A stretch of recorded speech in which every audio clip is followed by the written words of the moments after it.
Hey everybody, welcome back to the Fin Factor. I'm Paul. And I'm Aaron. This is episode number 223. Aaron, just like the graphic said, week 13, lucky number 13 this week. How long has it been since we've been able to say that the Sharks went a week of hockey over 500? Man, 3 weeks? 4 weeks? Been a while though. Been a little while, and prior to that, very long time. December was not a good month. It was not a good month. No, it was ugly. So happy to see them playing what I thought extremely well for the week on whole. Obviously, the first game we'll be talking about is the Philadelphia game. Did not go quite as well as the subsequent two games, but it is what it is. You can't have them all, buddy. Especially when you're at the bottom of the standings, you get two in a row. You got to be happy with that. You take one loss to finish off the old year and start the new year the right way. Well, it's rough when you're playing good hockey and not winning, which is what I feel like they were doing for not all of those games, but most of those games. They were playing well and just couldn't finish, couldn't hold the lead, couldn't get it done against good teams. Then you play against the Philadelphia Flyers, who are also not doing very well this season, and they were just flat-footed, came out, had no fight, had no nothing. And I understand you can't play every game. You can't play all 82 games like you are Macklin Celebrini every night, right? Like, not everyone can do that. So an off night here and there is not a big deal, but I think that was a good kind of wake-up call to the team, and I'm sure Warsofsky laid into them big time. And I think, was that the game where he did the bag skate with the team after? I didn't hear that, no. Yeah. So the winning team didn't have to bag skate, and the losing team, when they were scrimmaging, had to, and Warsofsky was out there with them. So okay. Definitely a player's coach, if you will. I love that. So yeah, he was out there, and I was happy that they were able to turn that around and get into the new year and leave all that behind them and get a new fresh start. Yeah, absolutely. I would love, by the way, we'll get into talking some of the hockey right here, but if you guys can help us out, get us out there to your Sharks friends and family, get some more folks in the chat down here. It's a lot more fun when everybody's in there flowing and chatting, so please do that. Also, if you can support the show, that'd be awesome. You can do that with Super Chat function or Venmo, or you can go to thefinfactor.com, check out any of the merch we have for sale. Just a quick little plug there. So, Aaron, is there anything in particular, because I really don't have anything good to say about the Philadelphia game, unfortunately. No, it was ugly from start to finish. That wasn't a game where they were able to come back or even fight back, so we don't need to spend too much time on it. But it did give them an 8-game losing streak, which is pretty harsh. Like, I feel like, they were losing. I didn't feel like it was that bad. Mm-hmm. I didn't feel like they were getting their butts kicked every night. It just, like, silly mistakes led to a goal going the other way, and they lost the game. Most of those games, they had the lead going into the third period, and they ended up losing them. So we talked about this last week. Imagine some of those games, just take 2 or 3 of those and turn those around into wins. It's very much different in the standings. It feels very different in the last couple of weeks. But now you look at this after the Philadelphia game, you're like, man, 8-game losing streak. That's pretty bad. That's really bad. That put them from bottom of 10 of the league back down to almost the bottom of the league. They're still not quite as bad as Chicago, but down there with them in the slums. So they were slumming it for the last couple of weeks. Yeah. I mean, I'm with you. That 8-game losing streak, there's a lot of games in there where it felt like they had it. They were so close, and they could have maybe grabbed a point here or there more. But it just wasn't the case, wasn't in the cards. It's unfortunate because, again, I'm still of the mind that this is a team that very easily could have been in that bubble conversation even right now at this point in the season. Mm-hmm. But it's just, those 1-goal games that they lose in regulation where they had the lead, right? And it's just been kind of like that mostly all season long, where they've kind of been in games, but they just haven't been able to kind of finish it out. So that was 2024 though, right? Yeah. 2025, whole new animal. Unbeaten. Unbeaten. Unbeaten of in course. 2025. So we're going to skip right over the Philadelphia game because who cares, right? We're going to go against the Tampa Bay Lightning. Josh said never discuss the Philly game. It was awful. I agree. So we skipped right past it. We're good, Josh. All right. The Tampa Bay Lightning game. Aaron, I want to go back to something that you said. I don't know exactly when, but sometime during this season, where you're saying, we're going to see how teams start respecting or not the Sharks by the goaltender that they put in. Now, it's not always going to be the case that they say, oh, it's the Sharks, let's put our starter in. Sometimes the backup just played the night before and the starter's just good to go, right? That's what it is. However, I can't help but notice that in the next 2 games, both of them had the starting goaltender in net. And both of them actually very good goaltenders as well. Yes. So in this game, Vasilevsky takes the net. Now, the main thing here was that Askarov gets the start. Which we talked about. Yeah. We said, I think at the end of last show, right? When we were looking at the week ahead of the games. Okay, who's going to play in Philly? Is it going to be Georgiev or is it going to be Askarov? Because I think if it was going every other one, it would have been Georgiev, right? And I was like, I bet they're going to set up Askarov to play Tampa Bay because he plays up a level against better teams. Philadelphia, not so much, and that's exactly what happened. So they didn't burn Askarov against Philly. They put Georgiev in, and he did not have a good game. I think he let in two goals that were kind of like, you should have stopped. Sure. The other 2, no chance, whatever. But yeah, Askarov in against Tampa Bay, and he was playing against Vasilevsky, which he was very excited about because he's a fellow Russian netminder and somebody that he had looked up to pretty much his, I don't want to say his whole life, because Vasilevsky's 30, and how old's Askarov, 23? His competitive 22? Portion of his career so far, right. We'll say. Yeah. So, like, since he's been a pro, I mean, he was still a kid when Askarov was. He looked up to him and wanted to play against him. So it was a big deal for him to play against Vasilevsky, who he considers probably the best goalie in the world. So it's kind of cool to play against someone like that. And he was amazing. Yet again, Askarov playing... I don't want to say it, but playing his butt off and playing very well against a very, very good Tampa Bay team. There was a particular save in this game against Nick Paul, I think is the guy that it was. Yes. Can you recount this save? Yeah, I just watched it too. Okay, fire away. Yeah, it was insane because they asked him. I saw the interview too after the game. Yeah. And his English is still not great. Askarov's not. So they asked him about the save, and he just kind of. You can see he's trying not to smile, and then he kind of just smiles. And he goes, "It was a good save." It's so funny. So anyway, I think it was the puck was to his left, and Askarov is a right-handed catch, so his glove's on his right hand. So the puck goes all the way across. He's dead to rights. He's going all the way across the goal, spreads all the way out, gets his right pad down on the ice with his glove above the pad, stretches as far as he can go, and Paul hits it. I think he got it off his glove. He was trying to get it up high, couldn't, but Askarov had low and the middle covered, and he had his angle at him too. So he didn't have much to shoot at. But he covered it so quickly. He is so athletic. He's a big dude. He's 6'3", 6'4", something like that. And he could move across the net. His reflexes are insane. So it was amazing to see, and you could you could feel the deflation of the Tampa Bay Lightning of, what do we have to do here to score? This is insane. I feel like he has a save like that almost every game he's been playing. Yeah. 1 or 2 of those a game. It's amazing to watch. It's like I'm sitting there, every person I tell, and I go, you got to watch this guy because this is the next Nabokov. This is the guy who's going to be in goal for the next decade, and he's very young, and he's already this good. He's going to be starting at least by next season, if not sooner, and which we'll talk about in a little bit. Yeah, and speaking of talking about in a little bit, we'll be hearing from Alex Stalock on a completely different subject. But I would be very curious to talk to Alex Stalock about this because I've heard from some. I'm not a goalie coach. I don't know anything about goalies. Okay, really, right? But I've heard from some that do know about goaltending saying, well, if they're making these big desperation saves, it's a sign that they're out of position. And that they have to make these big saves, and I'm like, I don't care. It's spectacular watching him do what he does. And honestly, for me, like, it's not even just how good of a goaltender he is. It is the personality. It's the flashiness, right? There's the cockiness, the flashiness. Do you see after the last game when he was high-fiving Sharky? Yeah, just delivering it up, like he's like getting the crowd going. The thumbbail on this video, he's doing this thing like it's fantastic. It's great. I love it. It's nice having that kind of that attitude back on the ice. It's youthfulness. I feel like, and It is cockiness, but it is youthfulness and exciting and you say youthfulness, and I don't disagree, but it's like a jumbo Joe Thornton kind of thing, right? Yeah, absolutely. That energy, and of course Joe being 40 whatever years old, he acts like he's 12. Right. So it's the same kind of thing. You get that youthfulness back, and they were in these games at least they're winning, right? But the competitive level I think is getting there, which is nice. Mm-hmm. But having him out there acting the way that he acts, like he's just so youthful in it, like you said, and it's just a lot of good energy coming from the Sharks locker room now, I think, as well, right? There's just a lot of good things going on right now. If the Sharks are winning or losing, I'm watching this team and just it's entertaining. Mm-hmm. Yeah. So anyway, again, Askarov, fantastic job this game. Comes out with the dub, 2-1 over the Tampa Bay Lightning, beating his idol, if you will, in Andrei Vasilevsky.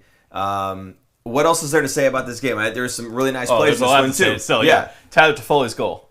Oh, dirty. Absolutely dirty. This guy, this is why he's a former... Did he ever score 40? I think he did. I'm at least sure. 30. Multi-30 goal scorer in this league. It was unreal. 2 toe drags, I think, in a row. Beats 2 guys. Shoots one through the legs of, I think, a third guy. And beats Vasilevsky, I think, on his glove. He gives like a pump fake like he's going to shoot, and then he walks around. It wasn't a toe drag. It was just a pull. Yeah. But this guy ankles. I mean, he dirty. I was screaming at the TV. I was like, oh, and I'm like furiously typing on my phone like on Blue Sky. But the toe drag release. Yes, that one, very reminiscent, I think, Austin Matthews, but also more recently Connor Bedard has been known for that, pulling it inside that toe drag release. And that was something we saw out of Toffoli, the old dog, right? Yeah. Doing these young guy things. And yes, what an absolute rocket. He fires this thing just right over, I think it was over the glove. Yeah. It was short side. Left-hand catch over the glove. Mm-hmm. And just, I mean, again, this is why they have him. They have him for this specific reason. The man is a goal scorer. And I thought that he'd be playing alongside Macklin pretty much all season long for that reason. Maybe that's what he was thinking too. Yeah, I know, right? So, hey, but you know what? His line, he's been playing with Wenberg, I think, most recently. He's fine. And he's getting his power play time with Celebrini too, so that's fine. He's getting his time with him. Yeah, I think he was playing with, in the last game at least, he was playing with Kostin and Wenberg, and that line was devastating too, I thought. Very potent all night long. But Warsawski's really putting together some lines and blending them together, and they're for the most part have been working pretty well. A good blend of, you get speed, you get size, you get passing, you get shooting. So I think he's been doing a fantastic job. I'm very happy the Sharks have hired him. Now, this is off topic here, but going way back to offseason, I wanted Marco Sturm to be the head coach, but they gave it to Warsawski. And at first I was a little upset, but then I read about the 2 different styles. Marco Sturm would have been a very sluggish, boring style play, and you'd have the Celebrini kid who can do wonders. It's almost like the way Philadelphia plays with Tortorella, a little bit boring, but you have Michkov, who's kind of the wild card, and you just go, he could do his own thing. That's what I feel like it would have been like if it was Sturm. I think Warsawski is more of a offensive first, not first, but almost defense first, but you're counterattacking and you're getting out of your zone and attacking quickly. Yeah. Whereas I don't feel like Sturm would have been like that way. So I'm very glad and happy with the way things worked out, and I think Warsawski's doing a fantastic job. Interesting that you say get out of the zone and attack quickly. I'm going to bring that up a little bit later on for a guy that I'm not high on. Everybody's mad at me about it, but I am going to bring that up later on. If I don't, please remind me. I think it's in the notes. Regardless, we talked about Tyler Toffoli's fantastic shot. He wasn't the only one with the goal, though. Mario Ferraro. With his fantastic shot. You got it, buddy. Hey, man, he's in the NHL. He's got a better shot than me, okay? He reminds me of Scott Hannon, who did not have a good shot, but got his goals every now and then. Wow. I didn't say anything, Scott. Okay, it was him, this guy. I don't mean that in a bad way. Scotty knows. He doesn't have silky mitts. His nickname was not Silky. Yeah, it was not. Greer was Silky. That is the best nickname, by the way. I love that. So Ferraro gets 2/3 of the way to the Gordie Howe hat trick. Gets the goal, gets the fight. Does not pick up an assist, unfortunately. Mm-hmm. But, just a great night for Mario Ferraro. Mario Ferraro doesn't get enough love, I think. He gets a lot of attention when things aren't going well. But I feel like Mario Ferraro was one of those guys, again, like Nico Sturm, who is always putting everything he's got out there on the ice. Whether, it's his best game or not, he's got his best effort all the time, right? And guys are going to screw up here and there. Okay, that's fine. I don't have a problem with that. But what I have a problem with is low effort. And you never see low effort out of Mario Ferraro. That guy just works. And did you see his celly, by the way? Oh my I God! missed No. It was. remember There was nothing to see because he shot, scored, and just like as he was turning the corner, it was just like, like Hail Caesar! It was so good. But yeah, so Mario Ferraro getting a goal. I was happy for the guy because he doesn't get many, right? So he's usually blocking shots and preventing goals. Well, it started in the Sharks' end, and Yeah. he kind of the guy I forgot who it was, but his stick broke. So Mario got the puck and passed it up and skated up, and then they gave it back to Ferraro, and he kind of. I think he was trying to pass it, and it went off of the defenseman's skate right to his stick. Yeah. And he skated through it, kind of, and then all of a sudden looks up and goes, "Oh, I have a chance," and shoots it and scores. So it was kind of a, I don't want to say it was a lucky play, but he made his own luck by working hard and continuing on. He stuck to it, and that is a Drew Remenda-ism, stick-to-itiveness. And another one where I jumped off my couch screaming because I was like, I couldn't believe that the Sharks had scored against, I got the lead against Tampa, and then, I'm just like, okay, just waiting for it, right? Yeah. Waiting for the other shoe to fall off on the third period. And, the other thing here was Vlasic. Now, Askarov, after the game, said, of course we won.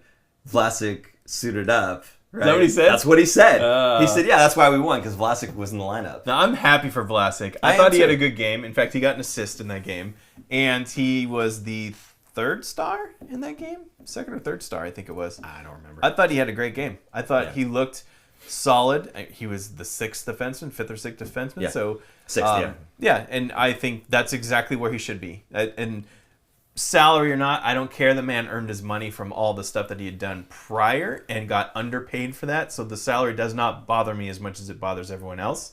Is he playing like a $7 million defenseman? No. But he earned that $7 million. I don't care. Pay the man. He's fine. Let him be your sixth defenseman. Let him finish out as a Shark. I'm totally okay with it. Yeah, I don't have a problem with that either. Of note, Vlasic seemed happy. Yes. For the first time in a long time, he seemed happy. I don't know what it is. I mean, I guess we kind of do in a sense. We don't need to talk about that. But, it always seemed like he's just always like very straight faced and just kind of like when he's doing like the post games, whatever. And he just doesn't seem happy. He seems annoyed all the time. Yeah. Drew interviewed him in between periods, intermission, and he was joking with them. I haven't seen Vlasic happy like that in a long time. And I'm just happy that he's back in the lineup, feeling good at least, and not being the butt end of everybody's criticisms, right? Like we said, he had a good game. I think there's some former and current reporters that he did not like and does not like. I think that's part of it. Part of the annoyance, I think, in the scrum afterwards. Okay. More than like Drew interviewing him versus the reporters, which we'll talk a little bit later about our other interview we had. But I watched him in the intermission with Drew. And it's hard not to be happy when you're talking to Drew. Right. Yeah. Okay. Such a good guy. But even the after the game was over and they're all skating up one by one, congratulating Askarov. Like when he went up to Askarov in particular, I haven't seen him happy like this. So they asked him. I saw the interview at the post game, right? And they asked Askarov about Vlasic, and then they asked Vlasic about Askarov. Yeah. And so you kind of get the two different. I mean, Askarov's English is still not great, so you're not getting a lot of words coming out of him. But Vlasic was kind of like, oh, it was great playing with him. Because they were asking, is it make you nervous because he plays the puck so much behind the net? And he's like, and Vlasic was like, no, he makes the job a lot easier for us because he's stopping. He's like, all I have to do is get open, and he's going to pass me the puck, and he gets me the puck. So he makes it much easier. I think he mentioned that he was young and full of energy, and he liked that. And very good too, so it was easy to play with him and very confident. He mentioned that his confidence was overabundance of confidence. A very, very cocky goaltender, which going back to my days in soccer, like the goalies that you see in the higher levels, absolutely all of them cocky. Every single one of them. It was crazy. I was not that kind of player. I was not that cocky. I was, but not on the level of some of these guys. It was crazy. It's kind of funny to see. Goalies are a different breed of people. A very different breed. It takes a lot of less brain cells to play goalie than it does for other positions. You have to be a little kind of crazy and stupid to play goalie. Josh says Vlasic and Asky are pretty much BFFs now. Yeah. That's cute. Yeah, no, I like that. You talked about youthful energy. Colin Graff. Yes. Had a hell of a game. He gets the call up, and he gets inserted into the lineup. He's playing alongside Macklin Celebrini. and Will Smith in this game, wasn't it? Yes. It was They in both put games. The NCAA line together. Yeah, the NC2A line. I like the Frozen 3 line because it was the three of them. And they've all played in the Frozen 4. But That's nice. whatever. That's Somebody called it the barbecue line because they were all out there with their college shirts on at the barbecue pit. And I'm like, yeah, I don't think so. That's not, no. It's a stretch. I like the attempt. That's a stretch. But yeah, the NC2A line or the Frozen 3, Frozen 4, whatever. I like that more, right? The college boys. So they put all three of them together. Now That was interesting. The last game or the last show we mentioned Colin Graff Yes. will probably be the one that gets called up. Yes. Because Eklund was out. Who's the other one that was out? Delandria or Delandria, I think, was scratched. I don't think he was injured. sorry, it wasn't Delandria. In the final game, the last game. Grunstrom. Grunstrom went And on Grunstrom's IR, out, yes. And Wallman was still on IR and Vanecek still on IR. So we were assuming that someone was going to get called up when we said Graff was probably most likely the one to get called up. He looked great. Fantastic. He did not look out of place. Absolutely. I should say, which is a big deal coming from a very young. Actually, he's not that young, is he? Is he older? He's 22, I think. I say he played 4 years in college versus Smith. Late bloomer, Yeah. Nobody drafted him when he Right. was draft eligible, and that's why the Sharks were able to just sign him, right? Fantastic pickup, honestly. Just a great pickup. You watch this guy play, and again, it's no surprise that he's at the top for the Barracuda here in terms of points and whatnot. I mean, the guy's just doing a fantastic job. When you come in to the NHL, and I think my problem with guys coming into the NHL is sometimes you don't get that bulldog mentality, right? Sometimes you don't get them wanting to engage physically. You don't want to skate too hard and get out of position where you're kind of scared a little, where you're supposed to go. He had no problem going into these areas, and when I say dirty areas, I don't mean offensively in front of the net. I mean in the offensive corners when their defenseman has the puck, he's going after them. Like he's pressuring hard, right? He's doing all those things that you want to see from a physical standpoint that you need to have to play in the NHL. And Colin Graff is doing exactly that. He had the physical presence. His feet were moving. He was confident. He was making plays. Offensively, he's making plays. So I love his game, and I'm going to tell you, I have a feeling that he's going to end up getting pushed back to the AHL simply because they're going to have somebody come off IR. They're going to need a roster spot, and then he's going to be the guy that gets bumped. Well, because he can also go down without going through waivers. Yeah. So, a business standpoint, it makes more sense to send him down. You already know. There's other guys that can go and do the same exact thing. Yeah. I'm just saying it's going to be Colin Graff, unfortunately. I think his future as a Shark most likely will be a third line winger, defensive responsibility, but can also score goals and chip in offensively. Maybe second line power play time. I was going to say middle six guy. Yeah. He's going to be one of those middle six guys. He'll also be a guy that could be, when there's an injury in the top six, one of the guys that gets bumped up and doesn't look out of place in the top six. Which I feel like the Sharks have a lot of these kinds of players, but you need a lot of those players, especially when it comes to playoff time and you've got injuries and whatever else. So a great pickup. And remember, this was a guy, because he was undrafted and he was such a good collegiate player, that a lot of teams were interested in him. And a lot of teams were going after him, trying to sign him. This is the end of last season. Yeah. And he chose San Jose probably because of the depth chart, for one. So his path to the NHL was a lot quicker and easier going through San Jose than going through other teams. But he also, San Jose is becoming a destination place. That was even before Celebrini was, before they even announced that they were going to get the first overall pick, right? So he didn't even know that going in, that the Sharks were going to have the first overall pick and draft Celebrini.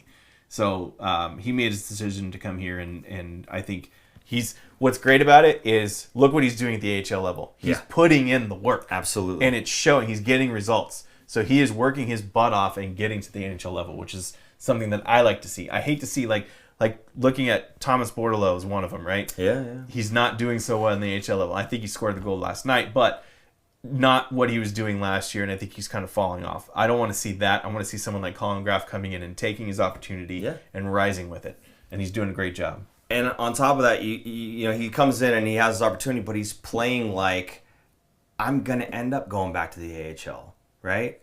This is my opportunity. I came from the AHL. I got called up. I want to stay. So I'm going to play like I want to stay, right? Because he knows he's probably going to end up going back. Even if he does fantastic, he's probably going back, right? It just takes a couple guys getting off of IR. or coming, they were healthy scratch to take a maintenance day or whatever and to come back in. And of course, he's probably going to get bumped down. That's what it is. It's the way the game is played. Fine, that's the business. I get it.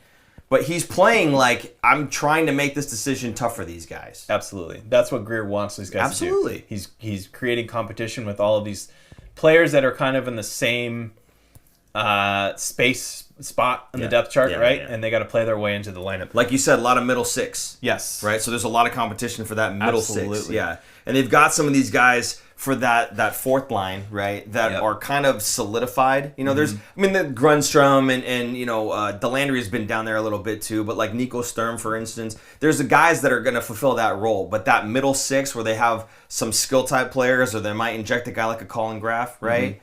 That's kind of wide open, I think, for guys coming in. That's where they're going to land. They're not going to land on the top line, and they're not going to land on the fourth line. They're going to land somewhere in that middle six, right? Yep. And we saw that with Colin Graf coming in, the second line with Macklin Celebrini. Do you consider that the second line, by the way? I guess I do.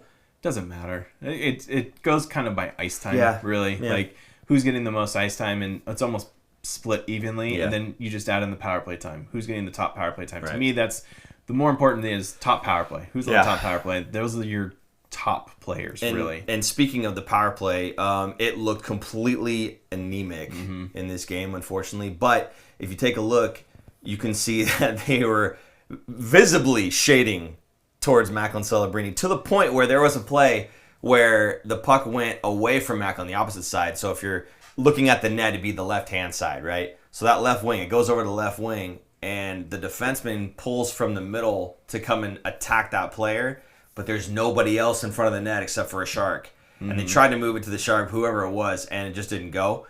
But that player that was guarding Macklin so tight, that would have been his guy when they rotate. So that would have been him. But because they were pressuring Macklin the whole time, and it worked, right? To their credit, it worked. Yep. You shut Macklin down on the power play, you don't have that puck movement over to him, it slows him down a lot. Yep. And Tampa Bay knew that, and so they executed that part of the game. And again, the power play looked anemic. I mean, just scout the Sharks games without Celebrini, right? Yeah.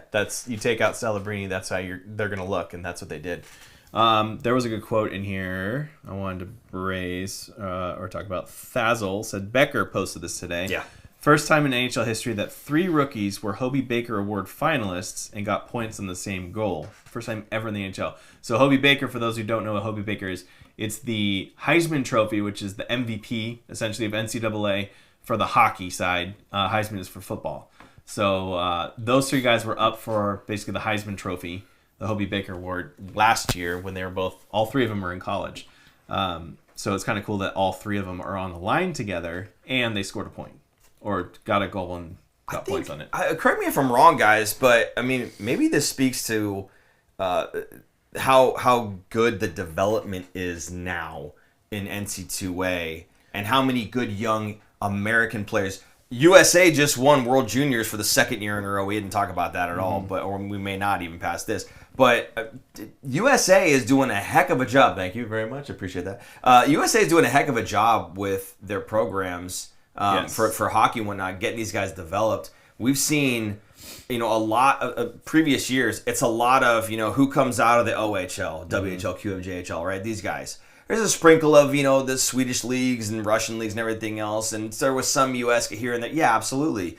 But now I feel like it's almost shifted. Like a lot of it's coming out of NC2A now. Well, right? We're going to see an even bigger shift now because of the new agreement between the OHL and the NCAA. So the new agreement is for not just OHL, but all the junior leagues, right?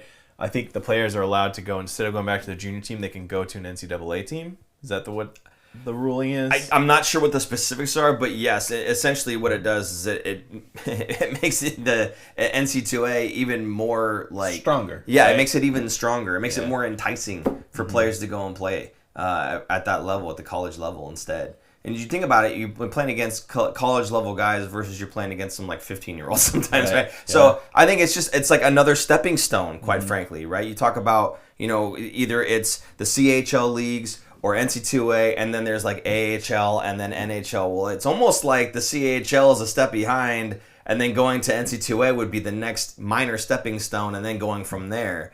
So I don't know. I think, again, it might just be a testament more that U.S. development has come a very long way. And now you're starting to see, I bet this isn't the first, obviously it's the first, but I bet it's not the last time you see something like this, where it's 3 college players, right? And now Hobie Baker, fine, but were you talking about 3 college players on the same line getting points together, whatever? You're probably going to see more of that as the years go on, just because I think that program has gotten so much stronger. Absolutely. Yeah. It's good. It's good for Americans, I guess. Since it's NCAA is mostly American colleges. Yes, so. America. Okay, what else do we want to talk about in this one? They called the timeout, had an empty net. Was there anything about this one in particular? This might have been your note. That was not my note. That was not your note? We can skip right over that. All right. It's totally fine. Because we, what was the other thing I want to say here? Goodrow, at the very end with the empty net, this is what I want to say, was that they came out, this is what I want to say. They came out initially with Granlund, Wenberg, and Zetterlund as their forwards. Cool to see. I like Zetterlund out there in those situations. But then they changed the line, and it's Goodrow. Makes sense. Defensive presence. Got it. Mm-hmm. Celebrini, how much trust do you have in this kid that you're putting him out there, right? The game's on the line. And he's a good defensive player. There's a lot of trust in that kid, 18 years old. Okay, you put him out there. And then Colin Graf. That one threw me. Seeing Colin Graf out there at the end of the game with an empty net. They're up having a good game, right? Having a hell of a game. Coach is reading and trusting his players. When he could trust you, that's when you get to go on the ice like that situation. And speaking of Coach, what Coach said was sometimes in those situations, it's better to not go with just the defensive guy, but to go with the skill guy. Mm-hmm. Talking about Macklin. But Macklin's that guy who's the skill guy, yes, but he's also the defensive guy. Yes, absolutely. So you're getting everything with him on the ice. Mm-hmm. So it makes sense putting him out there. But with Colin Graf, I was kind of like, it's like his first game, right, in the NHL for this season. Yeah. And you're throwing him out there in this situation. I love it. And he deserved it. Like you said, he reward. Was out there, 100% it's a reward. He's out there working his tail off the whole time. Again, engaged physically, constantly skating and moving. These are the things coaches want to see, especially from the younger guys who are trying to earn that spot. And with regard to Colin Graf, what he had said, paraphrasing here, was that he did a good job pushing guys to the outside. And that's fantastic. You don't want anybody coming through the middle. You want them going up the wall, right? Once they hit that wall, it's just you and the wall, and right, that's it. So he did a fantastic job of limiting their chances on the inside. So I just thought that was interesting. That was the note that I put in there for the overtime, and that was all me. So I just thought it was interesting that he had said that about not just Macklin. Sometimes you put the skill guy out there, but also about Colin Graf. Again, there's a lot of trust in that guy to put him out there in that situation, and why not? He, again, hell of a game. Absolutely. Yeah. And this is a guy who, unlike Gushin, unlike Bordelot, has changed his game because he was the offensive threat on every team that he's played on up until now. Even on the AHL level, he's been the leading goal scorer, or the leading scorer, right, of the Barracuda, or the second leading scorer. You have to change your game. When you're not going to be in the top 3 or even the top 6, you got to figure out how to get into the NHL and to stay in the NHL, and that's what he's doing, and it's working, and he's gaining the trust of the coaching staff. So again, making a decision harder for Greer on who to send down once we have some healthy guys. That's Coach Sunseri, says Noah Claxton. Can't disagree with you, buddy. I mean, just absolutely freaking embarrassing. I mean, really? just... Really? He's like, yes. He nods yes. Okay, speaking of guys coming into the NHL, we keep forgetting Kovalenko is essentially a rookie here, right? Yeah. So he's had a handful of games. This is his first year. He didn't play with Colorado. He was in KHL up until this season. My bad. Yeah. Okay, yeah, so Kovalenko, I guess we forget that this guy is as young as he is.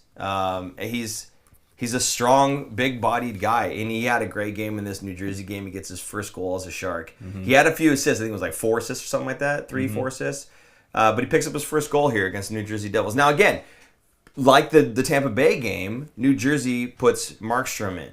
Yes. Right? Yes. Markstrom, I want to skip to the end of the game real quick, and we'll come back. I loved the shot of Markstrom slamming his stick against the glass. Yeah. There's fans right there, Markstrom. He knew he blew it. Yeah. He knew he blew the game with 25 seconds left, 24, whatever it was. And I was going to do this in order, but I want to talk about it now. I love that the shot goes in his glove and popped out of his glove. Was his glove like at an angle and he just... He goes like this to catch it, and it went inside the mitt. It went inside that catching area, but it tilted his glove back and just went... Because it was such a rocket. Cody Cece, buddy. He's on the juice. The juice is loose, I'm telling you. I didn't think he had that hard of a shot. I think it was... I'm not discounting him, CC, but I didn't think he was known for having such a hard shot. Well, maybe Markstrom's got a weak wrist. I don't know. But one way or the other, it went in, blew it right past him. I thought it was awesome. I mean, I watched that replay in slow-mo. I'm like, oh my God, that went in his glove and then popped out. That's fantastic. Yeah, no wonder he was slamming his stick against the glass. But yeah, that was to me, that was fantastic. He was just so upset, and I was just happy in my chest. It was great, fantastic. Anyway, like I said, Kovalenko getting his first goal here. The way this happens was awesome. I love how the puck got rimmed and flipped out on the glass. It gets to the blue line. Cunning's there. It bounces. And it bounced maybe that high off. It wasn't that high off, really. But your stick is here, the puck's here. And Cunning, hand-eye coordination, like a PS5 gamer, dude. He just knocks this. He tips this thing straight down. Bop! No! Not leaving the zone. Puts it down on the blue line. And then works the puck down to Eklund. Eklund doesn't miss a beat coming back. I love this kid. I did think he was a little off in the game. Yeah? Yeah. Not the whole game. But there's parts of the game where I'm like, the game speed was a little bit off for me, I thought. Some miscues on passes and stuff. I think he had a good game, but I also think it's going to get better. Because I think it'll probably take him a game. I think the next game is going to be even better for him. Okay. But go ahead. But he gets the puck. Not to rain on your parade. He gets the puck. Yeah. And this is something I'll talk about later on too, I think, is these players that kind of like gravitated toward him. Mm-hmm. Right? And they kind of like get out of position in the middle. And he just, as soon as he gets that puck on his stick, he flips it over to Kovalenko, and Kovalenko's right there. Now, I love the quote from Kovalenko. Did you hear this one? No. He goes, I was just trying to get in there, and, I was thinking, oh, maybe I'll just shoot the puck, because, if you think too much, it's wrong, or something like that. That was his quote. If you think too much, it's wrong. Just put it on goal. What? Yeah. So, there was some tweet somebody put out with, like, sharks have a lot of wisdom, and the other one was like Devin Cooley saying we're all going to die anyway. If you remember that one from like the previous year, right? Yeah. So there was one other one that was in there too, but it was like, there's a lot of wisdom coming out of the Sharks camp here. But so if you think too much, then it's wrong. Coming from Kovalenko. Again, English not probably his first language. Yeah. So, but I love that these guys, they have such good attitudes. It's just a youthful presence, like we talked about before. And I'm glad that he's doing well and he's having a good time. And I'm sure, again, this is one of the things in the locker room. They must just be having a ball in there. Yeah. The group of them. So I thought for sure Zettelman was going to score this game. Yeah. He really was trying really hard to score against the Devils, his former team. Yeah. I just looked. He had 4 shots on goal in that game. I actually thought he had more, but he probably just didn't have them on goal. But he was seeming to willing his way to scoring some goals and couldn't get there. But, yeah. No, I'm sorry. Kovalenko, I thought that goal was fantastic. I was at this game. Nice. So I didn't get the benefit of all the slow-mo replays and all the look-backs and everything. Plus, I had all my kids with me because it was a 1 p.m. game, so it was even... Oh, so you weren't even watching the game then? I mean, I was, but, I actually missed, which I think it was... No, it was the next goal. I think it was Macklin's goal. Okay. I missed that one because I was helping my kid do something, and I heard everyone celebrating. I'm like... But yeah, especially being the Macklin goal. Yes, that one was beautiful. That one I got to see the replay, but that was it. I didn't get to see it live. No, this one was fantastic too. This is again we talked about Colin Graff. This is a great heads up play by Colin Graff. Mm-hmm. Chips that puck off the wall, off the glass. It sees that Will Smith's there. Now, this is what I was going to talk about with Will Smith. You talked about guys leaving the zone early. I've noticed this about Will Smith. Mm-hmm. I don't know if it's a Will Smith thing. Because I have my thoughts on why he would do this. And it's consistent with the way that he plays. But you guys don't want to hear it, apparently. So I'm not going to go there. But I do wonder if it's a him thing or if it's a Warsawski thing. And Warsawski's telling him, I want you to exit the zone early. I think it's Warsawski. Not just for Smith. I think there's probably one designated person that's going to be leaving that zone and going. It's not a bad play. Because it does force the D to respect that you're leaving the zone early and they have to back up. Stretches them out, right? It's the stretch. Yeah. Exactly, yes. So it's backing that D up just a bit, right? Where it gets tough, though, is if you leave the zone and you guys don't get it out of the zone, then you're in a bit of trouble there, right? Yes, you've got the other D backing up, but you're kind of playing with that guy out of the zone as opposed to being in position where he's supposed to be. So it can get a little sticky there. But in this play, he recognizes Colin Graf is going to go get that puck. He doesn't know if he's going to win. It's a 50-50. Graf gets it off the glass right to him, and he brings the puck in. Now, this is, again, where I was talking about gravitating, right? Earlier, I was talking about how they gravitated toward Eklund. I think this is just a New Jersey Devil defensive problem because whoever it was 91 was back checking, and I think he was thinking, okay, Macklin's behind me, that's fine, because he looked over his shoulder, and he's skating, and he's thinking, okay, I got my defenseman here, Smith's not going to pass the D. If I get up to Smith and I'm in between Macklin, we're good. 91's Dawson Mercer. There you go, Mercer, the guy that we didn't trade for. Fantastic. Right. Macklin, however, is just faster. Yeah. He just torched him. Now, maybe the other guy was tired. I don't know. But Macklin just torched him, blew right past him. So you've got Mercer now going towards Smith, and you've got the defenseman shading towards Smith. The defenseman figures out, Smith's about to pass this puck, and Mercer's not going to Macklin. He starts to come over. By then, it's too late. Yeah. Smith recognizes that, hits Macklin, and the release on this shot, fantastic. Macklin Celebrini is one of the better defensive players on the team. But my God, this guy's shot is just goofy. It's absolutely goofy. His ability not only just to wind up and just rail one in, but also, like I talked about before, his ability to punch his hands out, like in the middle of a stick handle, just punch the hands out and snap. There's no load up, right? Some guy, the little drag release, he can do those. But those times where he's just skating and all of a sudden the hands come out and just pop. Catches him off guard, right? Absolutely, and that's why that shot exists, is because it's less about trying to be as perfectly accurate. It's more about just being quick. Now, you're talking about a shot, right? Yeah. I'm going to cut to this right now instead of later. Oh, boy. We have a clip here. This is post-game interview. Okay. I don't know if the super producer Jason's ready. He's probably cursing me right now in the back. He's not. There's an interview. So Alex Stalock, former Sharks goalie, is on the radio with Dan Ruzanowski for this game, and he's in-house for the first time, so you got to see Celebrini play a game live from person. So he interviews him afterwards, and he's going to ask him two questions. One of them is about his shot and where he was shooting and where he meant to shoot. Yeah. The second one is, well, you're going to hear it, but do you take pride in playing the defensive game? So here's the clip. I'm assuming it's ready. Yes, it's ready. Yeah, that's right. Here's the clip of them talking after the game. Macklin, how are you doing? Good, you? Good, great game today. Hey, I got to talk to you about your goal. Are you going to give credit to your buddy Will Smith on that pass? Yeah, I mean, that was a great play by Graffer, and then obviously Smitty kind of put that right on my tape, so I just kind of shot it. And just kind of shot it, to say the least, but I do got to ask this as a goalie. I know as a goalie you try to read guys' shots, and it looked like Markstrom was thinking you were going high glove. And sometimes throughout a game, if a guy did beat me like that, I'd always ask him during a TV timeout, and I'd say, hey, were you trying to go 5-hole there? Were you trying to go high glove, or did you miss your shot? I think you were trying to go 5-hole, am I right? I was trying to get it low. I've been shooting high a lot recently, so I tried to go low, but can't say I exactly picked my spot. Okay, so next time you play him, you're going to go high glove. That's good. And hey, this is my first time I get to watch you live finally. I've watched you on TV already plenty, but how much pride do you take in your defensive game? There are some plays early in the game that, just little things that fans aren't going to notice. They obviously know your stick skills. They obviously know what you can do with the puck. You can put the puck in the back of the net and all the plays you can make. But just getting in the way of some of their players. There was a play in the first period where he got in the way, got in the lane of Dalton Mercer. Is that something that you really focus on and watch video on?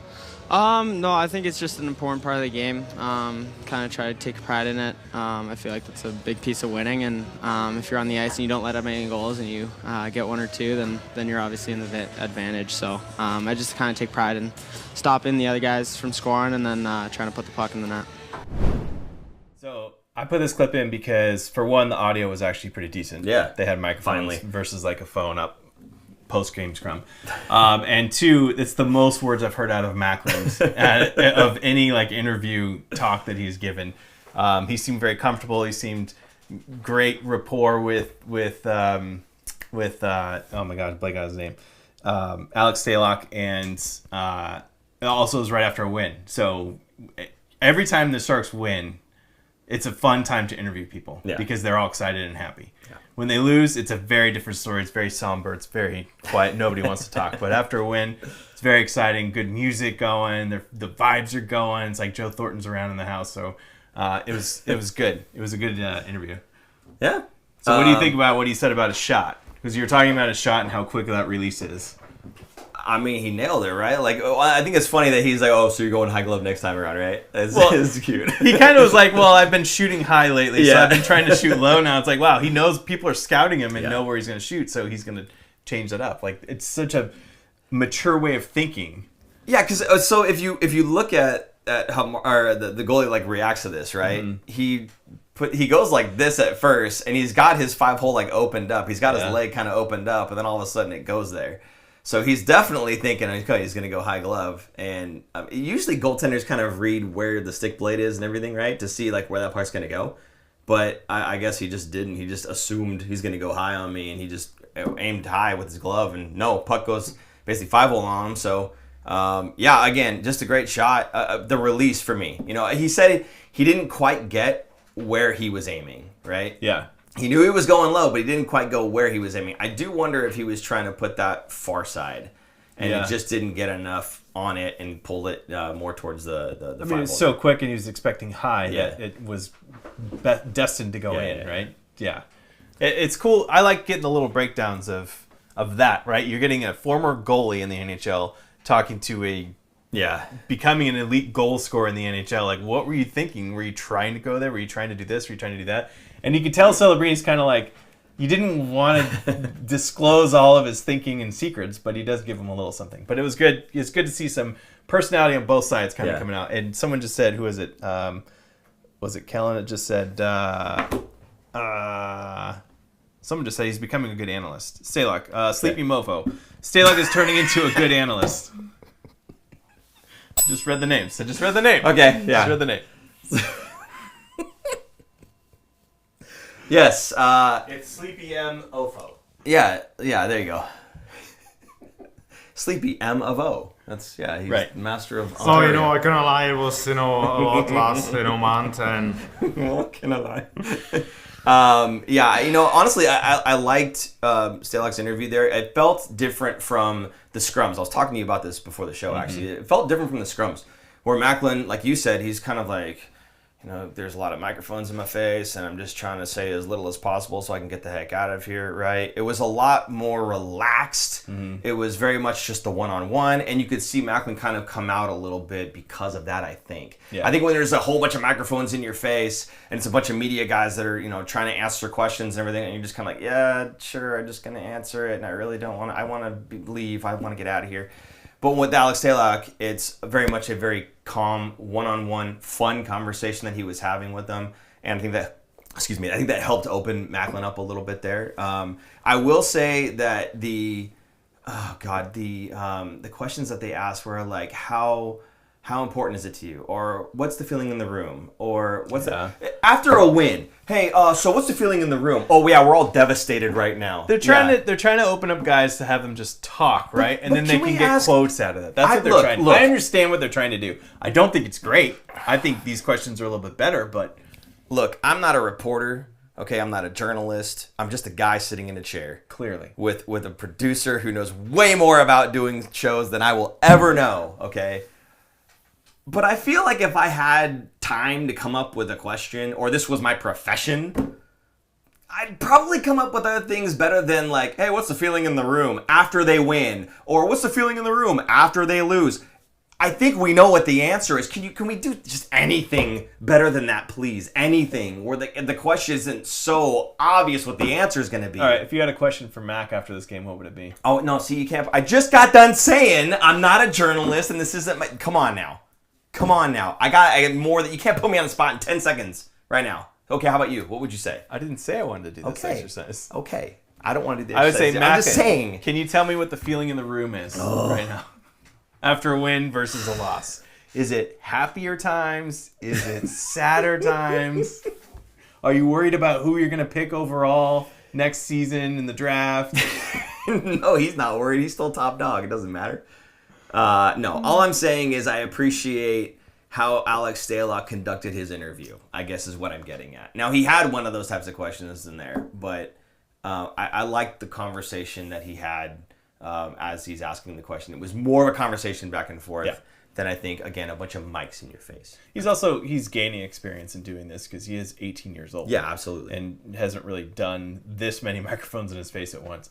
And it is increasing. I don't know if you've noticed or if you see any clips of this, but look at last season. There's like the normal 5-6 people there. Now it's like 10 to 12 every game. It's almost twice as many right now. So it's a lot more than it used to be. I'll say that. So people are starting to take notice as well, especially with Askarov coming in, and the Sharks are playing well under him. The league sees it. They're gaining the respect that Greer's wanted from the league, and they're no longer a pushover team. You have to really fight hard. Yeah. Hence, most teams starting their actual starting goaltenders, even though they're flying on a back-to-back to go play either Anaheim, LA, sometimes Vegas. So they are playing their number one goalie against the Sharks and not against these other teams. Speaking of back-to-backs, this was back-to-back wins on back-to-back nights, essentially. Not that it was like a Friday, Saturday, but it was one game back-to-back, essentially. And he played both games, Askarov.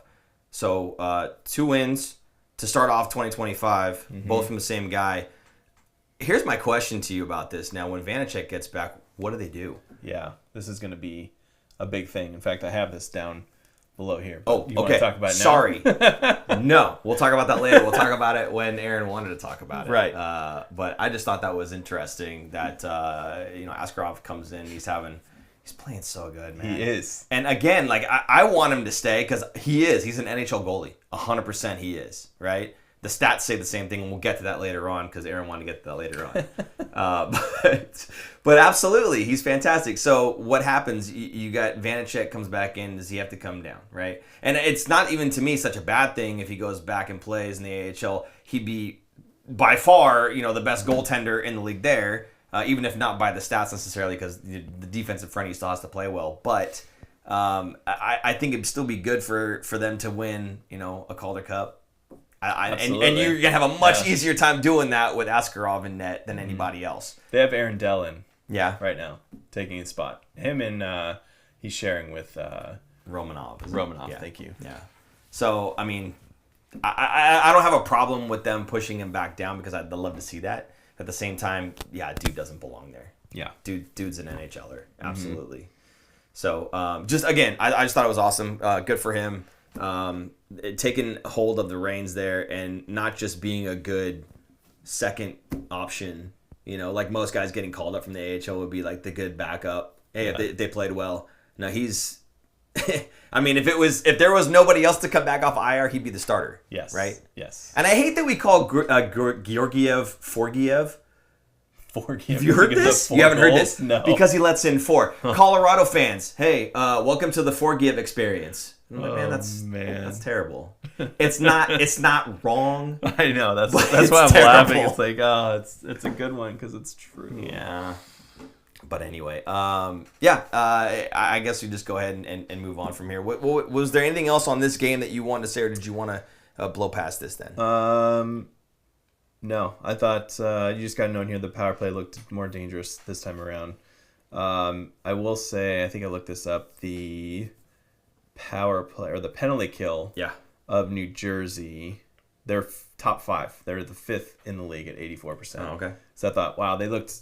I couldn't tell if it was they were good or the Sharks' power play looked atrocious. Yeah. Because they couldn't get anything going. But I think it's because the Devils are good, obviously.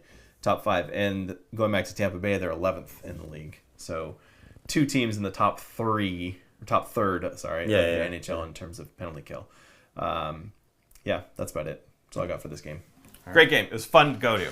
It was a 1 p.m. game. It was a 1 p.m. game right after Christmas time, so a lot of people got these as gifts, and also kids are out of school still. It was a lot of kids at this game. A lot. I wanted to go there early. We got there a little on the earlier side because I wanted to take my kids down to the glass to see warm-ups and stuff. Yeah. No room in the glass. I'm talking 4 or 5 rows deep around the whole section of the Sharks. So we didn't even get down there because we got there in time, but it was like 10 minutes left to warm up, and I was like, we're not going to fight for a spot down there. We're not going to get anything. So we'll just watch from above, and my kids are fine with that. But it's always a different crowd when you have kids. Not in a bad way, it's just different. But the energy, and it was sold out, looked like to me. Like there was not really any empty seats in the whole house. So the vibe was cool. It was loud. It was exciting. They got a win, so obviously it's more exciting when they win. Yeah. And just really good kind of vibes and a fun day. And then you leave and you walk outside and you're like, oh my God, it's still daylight outside. This is weird. I'm used to it being dark when you leave a game. But so we still had the last half of our day. Did they have the hot dog vendors out there when it's an earlier? Always? Okay. Always, yeah. Okay. They were there. Yeah, we walked out and we're like, oh, it smells so good. And, sauteing the onions and peppers on the grill. Just smells so good. Love it. Yeah. Anyway, it was a great game. Yeah. Good stuff. And again, the Sharks undefeated in 2025. So yes, hope to keep that rolling. I don't know. Do you hope to keep that rolling, or do you want them to get a good pick? I want them to keep it going because I don't care about the pick. You're not going to find a better pick than Celebrini, right? You're not going to get, even if they get first overall, I don't even know who that's going to be yet. They're not going to be better than Macklin, and I'm not hoping for it because I would rather them have gotten Macklin Celebrini than somebody else. But all I'd want them to do is add to their defensive core now, to Dickinson that's going to be coming in, get another stud like that in the top 4 defensemen in the future, and maybe another 2 seasons from now when they're ready to join the NHL. I think that would be the priority because I feel like obviously the goaltending is solid. You're not going to need another goalie after Askarov. And then I feel like the forward group is really coming together and looking pretty good. At this point, I would really only add for the forwards like third and fourth line guys maybe. Maybe you try and find a diamond in the rough for a home run kind of hit deep in the draft for someone that could, I don't know, someone's overlooking. I don't really know, but I don't feel like they need to focus so much on forwards or definitely not on goaltending. So defensemen, I think once they get those blue chip prospects in defense, this team's going to be unreal in the next decade. Yeah. No, I have to agree. I honestly though, with the defense, again, I'm kind of the mind that I don't think we need too much more in terms of defense. I think the guys that we've got in the system right now that are coming up are looking very promising. And then you're always going to go to free agency or you're going to make a trade. You're going to pull in some veteran guys. It doesn't all have to be young prospects that you're fielding on your team. So it could be, a couple of guys that are veteran players that you're just bringing in. Mm-hmm. So even if you only had like a couple guys that are prospects right now and you had a couple guys that are just veterans, whether it's like a Mario Ferraro that sticks around, Vlasic's obviously not going to be around for too much longer. But like, a free agent, solid defensive defenseman that can come in and just play some minutes. Right? It doesn't have to be a stud prospect that you're throwing in there. I feel like we have a couple of those now. So I think, honestly, we're okay. It's just a matter of time, I think, at this point. They just have to mature a little bit more. All the prospects, really, from the forwards defense. I don't think the goaltending needs any more in terms of development. No. He is there. It's fantastic. Yeah. So, just a couple of years, and I think all these young guys get a couple more years of experience on them, and that, just as it is, they're going to be a very good team. You throw in a couple free agents, guys that want to play for a contending team, which they will be in a couple years if you add those players to them. I think that the Sharks are looking pretty decent right now. And again, it goes back to Mike Grier. Mike Grier just doing a fantastic job. Asset management, we talked about, the Blackwood trade and everything that came back from that. The Timo Meier trade. I love that it was not Timo time when they played New Jersey. Yeah, I love that. Shang had an article. He kind of interviewed Timo. After the game. I don't know if it was after or before. I think it was before the game actually. Timo's kind of taken more of a defensive responsibility on this team because he doesn't need to be the stud that he was on the Sharks for scoring. He still adds scoring, but he's not relied heavily upon it like he was on the Sharks. The Sharks, he was the number one guy and he was the only guy practically. So he's good defensively as a forward, so they put him in tougher situations. So he's getting a little bit less of the preferred treatment and less of the top power play time because of it. But he's I'm not trying to knock him. Like he's still playing. He's still playing well. He's just not. What do you have? He's not what the Sharks needed from him. Yes, exactly. I mean, he can be. Maybe he'll turn it on in the playoffs and really step up his game. But he's going to be that guy like Colin Graff on the ice at the end of a game when you're up a goal and you're defending. The other team has their goalie pulled, so that will be Timo Meier's game. All right. Well, I guess at this point we're kind of done with the games of the week, but there was channel memberships that we're starting to do. I don't know. This isn't quite the end of the show. We're just going to add this bit in here, and we'll talk a little bit more about some of the other things going on with Sharks here. But did you want to go ahead and talk about the channel memberships? Because Sure. If you notice in the chat, Aaron's doing a trial of this just because we have no idea about this stuff yet. We're still learning on the fly. Obviously, we're learning a lot of things on the fly, as some members in the chat are pointing out, not very nicely. But regardless, you became a channel member recently here, just so we could try it out. Right. What all did you get? It's $2.99 a month. Okay. So you subscribe. It's another way you can support the show. $2.99 a month. You get some loyalty badges. You get a new emoji, and then every month, and this is a YouTube thing, your emojis. I think your emojis change color, or your star changes color. So the star next to my name right now is blue. I just wrote in the comment thing. So yeah, the channel membership. So if you go to our channel, right next to the subscribe button, even if you're subscribed, there's another button that says, I think it's called join or something. That's how you do it. And Grand Iser just said, channel members, can you gift us? We can give out gifts. We need to figure out how to give out gifts because we're still figuring this out, but we know we can do it. The gift would be for 1 month. You can get a gift subscription for a month, but you still have to sign up so that it charges you, I guess, the next month. But you get a month free.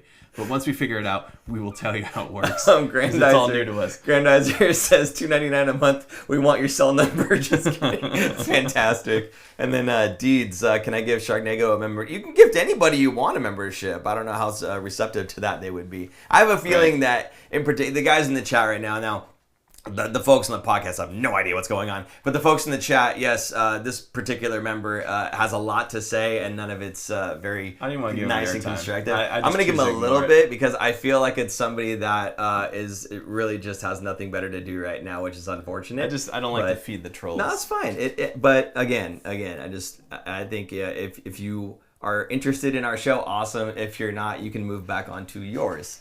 Okay, so anyway, appreciate you guys checking out the whole membership thing. It does, again, help support the show. So whether it's Super Chat, Venmo, going to thefinfactor.com, or checking out the channel memberships, any way you can help support the show. A guy in his hot dogs just asked, can we get a hat? You actually get, one of the perks is you'll get a discount on our store as well if you're a member. So we were figuring out exactly what that will be, but we'll let you know. This many discounts, according to Super Producer Jason. So that is another perk. So yes, you will be able to purchase a hat at a discount. The one that Paul's wearing right there. Again, just another way to help support the show, and you guys have been awesome. Again, for me, like the best thing is having you guys in the chat, and having you guys share us out there. We appreciate that more than anything else, quite frankly. But if some people want to do a little bit more, and if this is kind of up your alley, awesome. And Aaron, you've got the little blue star, so it's going to change colors as you get every month longer in the tooth. Yes, exactly. Okay. Yeah. There you go, and you'll be able to see who's been a member for the longest. Yes. So the bragging rights, if you will. Okay. Aaron, what's we doing the roll call here? Roll call. All right, fire away with the roll call. All right, roll call. Tell us what city you are watching us from, and who do you think is going to lead the Sharks now in scoring by the end of the season? Because a certain somebody is catching Granlund, who's been in the lead, I think, practically all season. Yeah. It's weird to say Granlund cooled off a bit because he's almost a point per game. He's less than a point per game. Yeah, he's less, but he's almost. He's there. He was a point per game for a while. Yeah. So now he's got 35 points in 40 games. Celebrini, in 30 games, he's got 10 games less than Granlund, is at 28 points. So 7 points away from catching him, which I think he will soon. Now, Celebrini's kind of cooled off a little, too. He's not scoring 1 and 2 points per game. He's getting down to a point every other game right now. It's kind of in the lull, I think, during that stretch. I think just last week we said he was a point per game, and this week it's 30 games, 28. He's dropped a little. He's at 0.93. See, he's dropped. Whatever. His last 5, he's got 3 points in his last 5 games. So he's not getting 6 points in his last 5 games. It's coming down a little bit, but still getting up there. So I think Celebrini is going to catch him. And of course, who knows if Granlund will even be on the team by the trade deadline. There's a chance he could be gone. Yeah. But I think he's going to be up there. Now, Eklund, interestingly enough, is also up there. He's tied with Celebrini at 28 points. Then we got to Foley rounding it out with 26, also with Zetterlund at 26, and Wallman, who is out still at 25 points. That's a guy who's going to help get that scoring up as well. I'm having going Wallman back. based off points per game. I'm going to say Macklin. Now, I think remember at the beginning of the season we had said if not Macklin, Toffoli. Are you still feeling confident Toffoli's the guy? For if, goals? If not, yeah. Goal Well, were we saying goal scoring or were we saying points? I was saying points. Okay. That was before I saw Macklin play. Okay. Like, play for real. Okay. In the NHL. I didn't think he was going to be this good.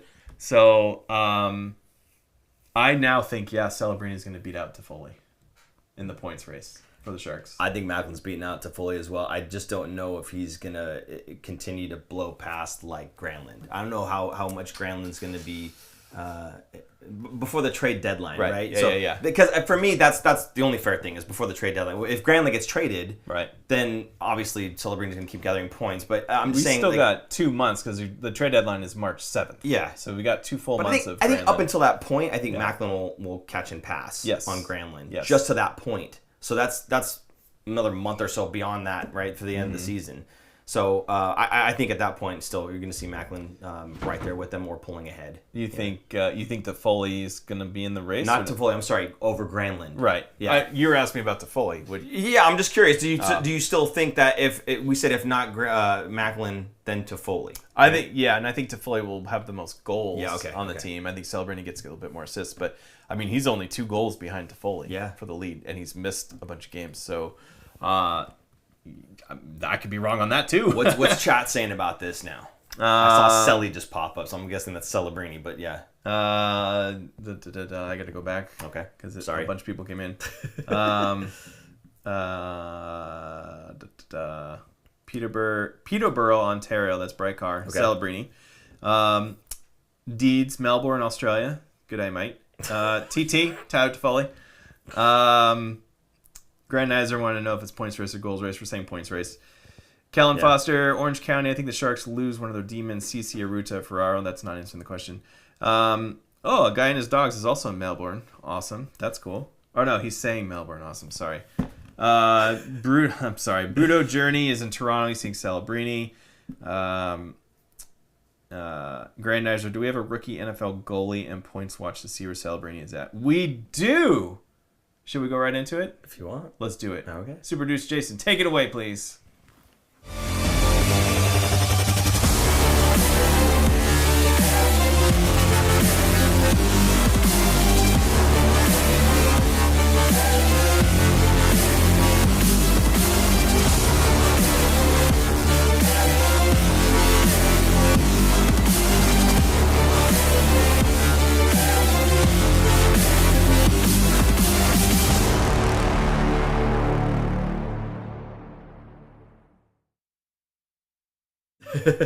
So, we got number 1. Hold on. If he's ready. Sorry, Super Producer Jason is doing some problem solving here with the cameras. Here we go. Number 1, still in the lead, but barely hanging on here. Matvei Michkov of the Philadelphia Flyers. In 38 games, he's got 12 goals, 17 assists for 29 points, -9. He is at a .76 pace for scoring. Now he's just trash by comparison. Trash. Just saying. He's just awful. He's awful. He makes his team worse. He's got 2 points in his last 5 games, and those both came in one game against the Kings. So he played Anaheim, no points. Kings, 2 points. Sharks, no points. Vegas, no points. Toronto, no points. Yep. That's in his ice time. The Anaheim game, he got benched. Tortorella right here, right? 9 minutes of ice time in that game. That's not a lot. The next game against the Kings, he had 16. Against the Sharks, he had 14. Then he had 17. Then he had 14. So he's not getting nearly the ice time that Celebrini is getting. So in second place, we have our boy, the true contender, Macklin Celebrini. 30 games played, 13 goals, 15 assists for 28 points. He's a -9. He, however, his ice time here, I'll do his last 5 games. 1837, 2106, 1825, 1911, 1740. One of these is not like the other. Now, one thing I do want to bring up, and I think we talked about this last time, his face-off percentage. This is something that is almost unheard of for a rookie. Yeah. He is, in fact, I want to pull this up. Right now, currently, he's at 48.2, which doesn't sound great. For a rookie, that's amazing. Fantastic. He's close to 50%. Yeah. That is absolutely absurd. They showed this stat, I think, a week ago, and when he was closer to 50%, of him compared to other rookies that were coming to the league, like Sidney Crosby, McDavid, and all these guys, basically going back to when they were tracking all the face-off wins for rookies and stuff. And he was better than those guys. And he's only going to get better. He's 18 years old, doing face-offs against men, and he's going to get better. It's incredible to watch some of his face-off wins, too, because what he's doing. And I wonder how much of this is coming from Big Daddy Jumbo back at home, giving him some tips. I think if it comes from Jumbo, it's going to take more time to really hone that craft in. It's going to take time to get there. It's been a couple months. He's been very good. It's been a couple months. But he's been very good. I think he's getting better. Like he's not. It's not like he started off well and is getting worse. I think he's been slow and is getting better and better and better every game. Yeah, I mean, look, you could be learning from worse players, right? So I mean, absolutely, if he's getting anything from Joe Thornton, fantastic, good on you. But I think he was already doing pretty well at the beginning of the season when it comes to taking faceoffs. I thought his win percentage was still pretty high as it was. So if he's getting more help, great. But I mean, I think he's just a gifted faceoff man. He's gifted, period. Right. What doesn't he just do? Like we were talking about this before. Crosby. He's very much like Crosby, where he excels at a lot of things, if not everything. Yeah. Versus Michkov is more like Ovechkin. Yes. He's a goal scorer and he's going to score goals. Going to be a great player. They're very different kinds of players. Proud dad moment. Thanks, Alex. I just think, again, going back to the long run of things, Celebrini is going to help his team more. Yes. Overall. He makes other players around him better. I'm not saying Michkov doesn't really do that, but... Yes, you are. You're right, I am. Now... this topic was brought up by Shang asking a bunch of scouts what they thought outside of the Sharks organization. So these are people that don't work with the Sharks and they don't work with, I don't even think they work with the Flyers. So their thought on who was going to win the Calder race. Yeah. And a lot of them said Celebrini. Some of them were on the East Coast and they go, I haven't seen much of Celebrini, so I'm going to go with Michkov because they're East Coast biased, but whatever. And a lot of them were like, it's not even a contest. Celebrini is going to blow him out of the water. If he didn't miss those games, he would be leading ahead right now. Yeah. I still think, I mean, he's almost caught him. He's 1 point behind him right now. Now, we do have a third place here, and we can run this right now. In third place out of Montreal, the defense boy, Lane Hutson, 2 goals and 25 assists. However, his last 5 games, he has 1 point, just like less than Michkov. Michkov had 2. 1 point in his last game against Colorado. Before that, he had nothing in Chicago, surprising. Vegas, Tampa Bay, and Florida. But he was a plus player in all of those games, which is pretty cool for a defenseman. So he is sitting now at 2 goals, 25 assists, 27 points. I already said that. -8. It's funny. Michkov's a -9. Celebrini's -9. Hudson's a -8. They're all right there with each other. This guy's hanging in there. I don't know how long he will. And I also don't know if he could possibly get injured. I don't watch much Montreal games, but he is only 5'9", 162 pounds. Good for him, man. As a defenseman. Good for him. That's a tiny dude. Yeah. And he's getting 19 minutes, 20 minutes, 21 minutes, 26 minutes against Chicago, 23 minutes against Colorado. That's a lot of heavy minutes for a very young dude. Now, I'm still of the mind that we're looking at Macklin Celebrini win this thing, but that makes me happy. Now, interesting, Lane Hutson's 20. Okay. So not quite a defense boy. Well, like I said.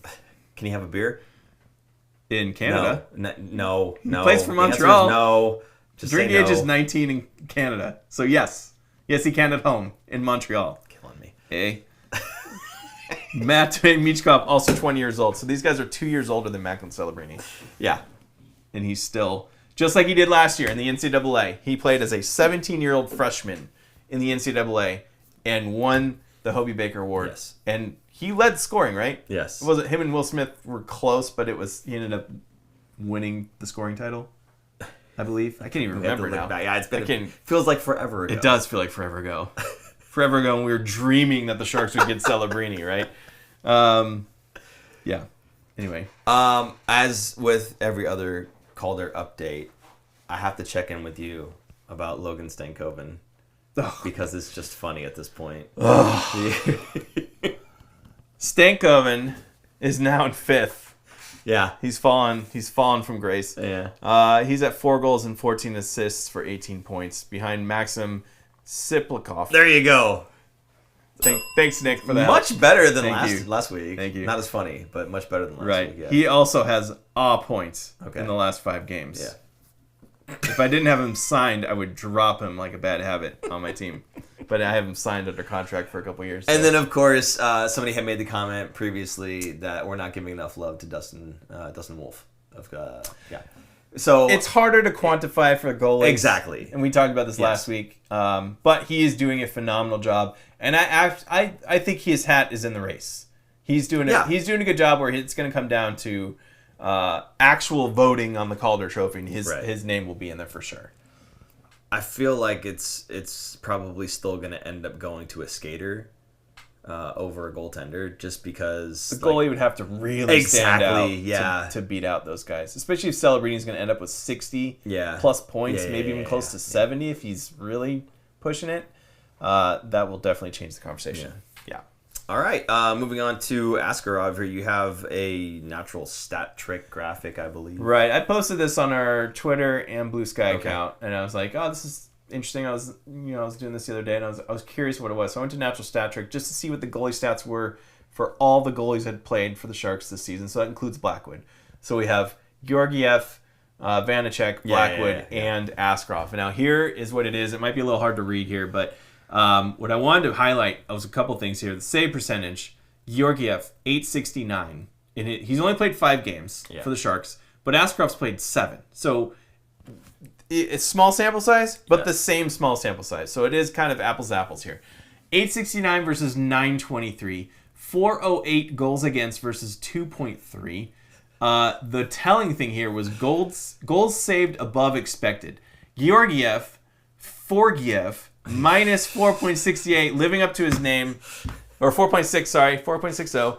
Askarov, 4.94. He's making... There's almost 5 more goals that should be scored on Askarov that he has saved. So he is doing a phenomenal job. Now, Blackwood, to his credit, also very good, I thought, with his stint as a Shark, right? And we talked about this when he was here. His stats as a Shark, not with Colorado, but as a Shark, 909 save percentage, 3.0 goals against, which is great, but... his goals saved above expected was 5.49, even more than Askarov. But that's because he's had more chances. But Blackwood, I don't know if you've been noticing what he's been doing. I've not been paying attention to Colorado now. He's been amazing. Now, he did get his extension. Yeah. He got his money, which he rightfully should have. Absolutely. But he is kicking butt in Colorado, and I'm very happy to see it. Because I don't think the Sharks are going to be... competitive this season anyway, so I don't mind if he was going to win a cup. If Colorado won a cup, it wouldn't bother me in the slightest. But I'm happy to see him do well in Colorado. Yeah, the thing that stood out to me there was, again, the whole Georgiev thing, and true to form, it was 4.06, I think it was, goals against average. Yes. Dang it! The stories are true. What are you going to do? Yeah. Oh, well. Again, when Vanecek... Now we can talk about this, I guess. When Vanecek gets back, I mean, what do you hope that there's a trade partner for one of those guys immediately? Real quick on Blackwood. Okay, go ahead. Same amount of games as Askarov, 7 games. Okay. He is 6-1, 1.78 goals against average, 935 save percentage. I don't have his advanced stats, but that's just real quick. Going back to Blackwood. He is destroying it in Colorado. Honestly, I'm happy for the guy. He's taking his opportunity and he's running and he got paid. It's exactly what you want to see. A success story in the NHL. I'm very happy for him. Okay, going back. Vanecek, when he comes back. Yes. What do the Sharks do? That's the question. Is that okay, so do you put Askarov back in the AHL, let the other 2 guys play for a trade? Try to get them to bolster themselves up so anybody is looking at them going, I wouldn't mind having a halfway decent backup. Right? Is that the plan? Because you're not going to shoot 3 goalies. No. Well, it's tough. It's tough for Vanecek. He's still going to be out for a little while. That broken cheekbone's going to take a while to heal. That sucks for him. Sucks for the Sharks, because what would be great is if Georgiev could get some time, which he's doing right now, getting some extra practice time with Spear, the goalie coach, and even Nabokov helping out a little bit there. Getting him back up to speed and fixing kind of his mistakes. And they even talked about it because he was on the ice, I think, on a optional practice day. Like everyone pretty much took it off, and he was out there working with Eklund because it was before Eklund had come back from his injury, or before he had played back in the game. And he was out there working on stuff, and he said it's great to work on it because this isn't stuff I get to work on in practice. In practice, it's shot. You're just kind of reacting and playing in game situations. But this is actual training, so you're kind of correcting mistakes that you're doing, just little simple things. I think for him, what I've noticed is the difference between him versus Blackwood and Askarov coming across from side to side. Georgiev, to me, is a little too low, and he doesn't square up to the shooter enough. He's kind of doing a desperation save without looking, kind of like just flailing around trying to hope for a stop, versus taking that extra split second to get square to the shooter and then react. It's a big difference for the goalies because you see Blackwood, I noticed a lot because I watched a lot of him last season and this season, him getting across his goal, he seemed to get really big, square to the shooter, and then react versus kind of a flailing motion or desperation motion where you're kind of dead to rights. It's very lucky if you do get a save and unlucky for the shooter. You kind of take the luck out of it and you play the odds better by squaring up to the shooter and making yourself bigger and taking away more of the net. I think that's what he's kind of working on, is doing his side to side and staying big and staying square and not getting too desperate. And also giving Askarov some time in the crease playing these games so he can kind of watch as well and doing some more work on the side. So I'm hoping Georgiev can get his game back. I trust Spear. Yeah. Spear has been amazing for the goalies, not just Blackwood, but I think Vanecek's game is better, and I'm excited for him to come back. Now, when it comes to like trades, I feel like Vanecek is a little bit better, higher value than Georgiev. I mean, the numbers even show it, right? That's what I'm hoping, that Georgiev can get turned around the next 2 months before the deadline, that he's at least a serviceable backup option for a team that they're going to want him. I think that's pretty much the best option there, is getting Georgiev to turn it around while Vanecek is still on the mend, such that when you trade Georgiev, Vanecek comes back in, and at least then you have two goalies, right, in Askarov and Vanecek. And then you get something in return for Georgiev, which, again, asset management by Mike Greer. I'm sure he'll do fantastic things getting that trade done too. But yeah, I think that's really the only way that you can go, where Askarov is still playing in the NHL. Otherwise, again, I have no problem whatsoever with him going back and trying to help that Barracuda win a Calder Cup. I would love to see that, and I think the organization, at this point, winning anything, I think would be great for fans. So I'd be happy either way. But yeah, I think 100% Askarov is the guy. He's the right guy. He is the goaltender of the future for this franchise for I don't know how many years. But he's definitely their guy, and I'm glad that they finally found one, because it's been a while since the Sharks had a guy that you could say, that's our goalie. That's our number one. Nabokov's the last one that's really been it. Yeah. Like, Niemi was, Martin Jones had a good couple years and then just kind of tailed off. And Blackwood, I thought, was decent. But Blackwood was never going to be our solution, No. right? He was our guy that we could pump up during a rebuild and then get him out. And that was before they knew Askarov was coming. If the Sharks never traded for Askarov, Blackwood would have been the answer. I think they would have signed him. They were talking about extensions, but because they got Askarov and they already made that decision of him being the future, and which I think is the right decision, I think that's the way that they went, and it's fine with me. Two things I did want to note about Askarov. So I sorted by 400 minutes minimum, which is roughly 7-8 starts, and that's about where Askarov is. And I wanted to compare him to where he is in the rest of the league. 923 save percentage is 4th in the NHL, and his goals against average of 2.3 is 6th. So this man is the truth. Again, small sample size, but have you seen a bad game out of him in the NHL yet? Out of the 7 games that he's played. The very first goal against. Yes. Yes. Playing it behind the net, right? That's one thing Sharks fans are going to have to get used to. He wants to play the puck, and he wants to do it, and he's good at it, at least. Yeah. But he does give you kind of heart attacks of, what do you get in the net, right? How many times are we going to yell at in the next decade? Stay in your goal, Askarov. Goaltender, tend the goal. But yeah, no, it's an adventure. It is. It's adventure time every time with him in net. And I honestly, again, at least as far as this season goes, kind of who cares? I think once the Sharks are way more competitive, they're winning more games, and they're looking like they're going to be like playoff They're going to be contending for a playoff, right? I don't know that you want him doing that. I don't know that you want him taking those risks. But hey, if it gets you there, it's hard to argue against it too. So who knows? But So again, fantastic job making sure that you get the guy. And again, he's going to be the Sharks goaltender for at least another decade. And I feel very confident having him in the pipes, even if he goes on a little adventure now and then. So yeah, good stuff. Anything else about Askarov? Are you ready to move on from that? Nope, ready to move on. Okay, what else do we have? Just upcoming games. That's it. Upcoming games. We have 3. Yep. True to form, Tuesday, a Friday, and a Saturday. Now, the Tuesday is against the Vegas Golden Knights. That's at home. Friday is in Utah against the Utah Hockey Club, which is still a joke. I'm sorry. God. And then Saturday, back at home against Minnesota. What do you think about these games here? Vegas is always going to be tough. Yeah. They are also on a 2-game win streak. They beat Philadelphia and Buffalo at home before going into this game on Tuesday. And then that one's, it's just Vegas. So I would love to see, what will be interesting is who's going to start that game. Because the Sharks now have 3 days off from Saturday to Tuesday from their last game. So Askarov would be fresh enough to play again. Do you think he plays against Vegas? Which I do think he will. And it'll be interesting to see because they have a back-to-back after that. Yeah. So what I think they'll do is Askarov against Vegas, Georgiev against Utah, and then go back to Askarov for Minnesota on Saturday. If I was a coach, that's what I would do. Because Askarov is giving you the best chance to win right now. And based on the strength of those teams, that's kind of the way I would go. Yeah, like you said, he seems to step up against those harder teams we just saw in the past week, right? Against Tampa Bay Lightning, playing against his mentor, right? Or idol, if you will, at least. And the New Jersey Devils.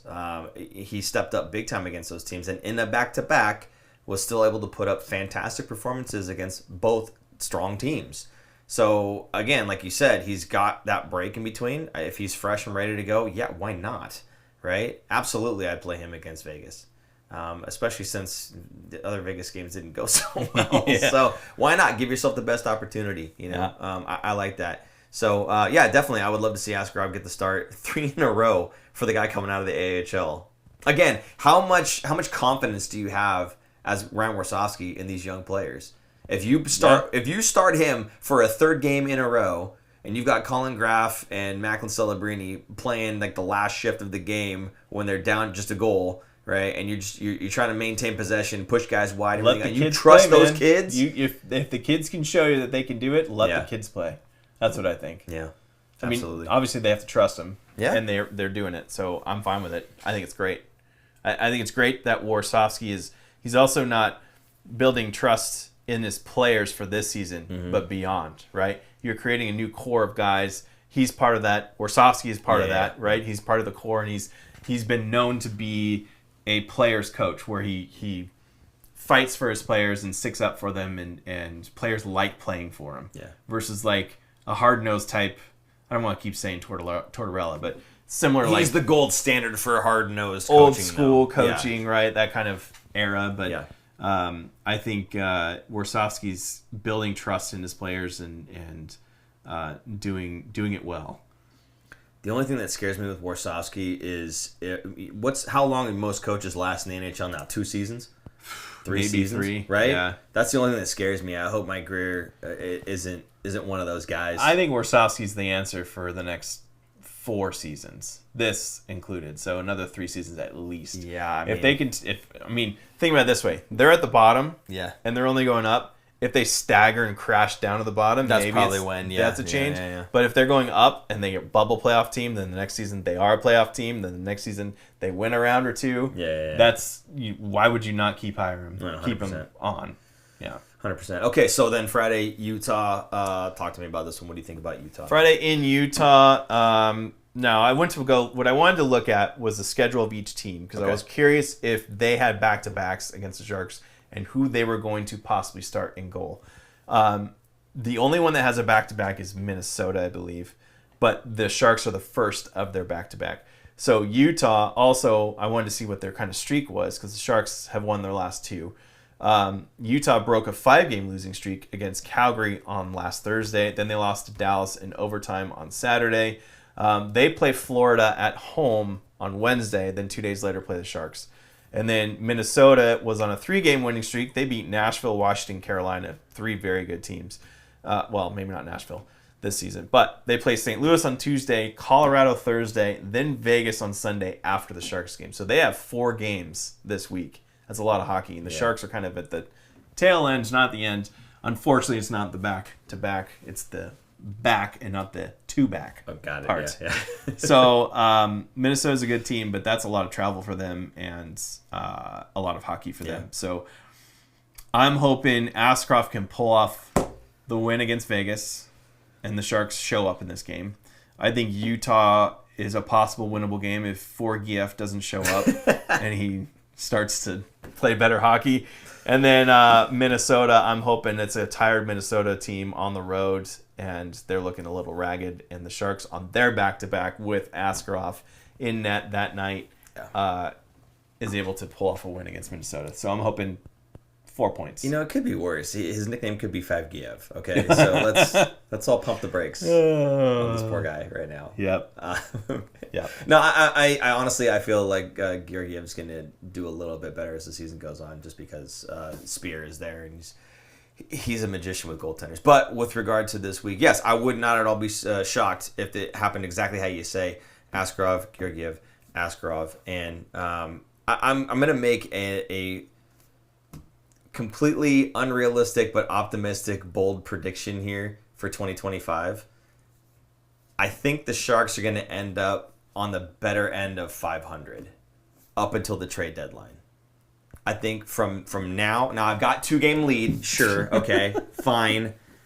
But it's... You say now until the trade deadline, they'll play 500 hockey? From now until the trade deadline, they will not be below 500 hockey. I don't know if that's 500. I don't know if that's above 500. Interesting. But it's not going to be below. That's my wildly optimistic, unrealistic... I don't know. I think I got a feeling with this group. Again, December was a horrible month. But in that month, they had so many games where they were close. 1-goal games where they had the lead in the third.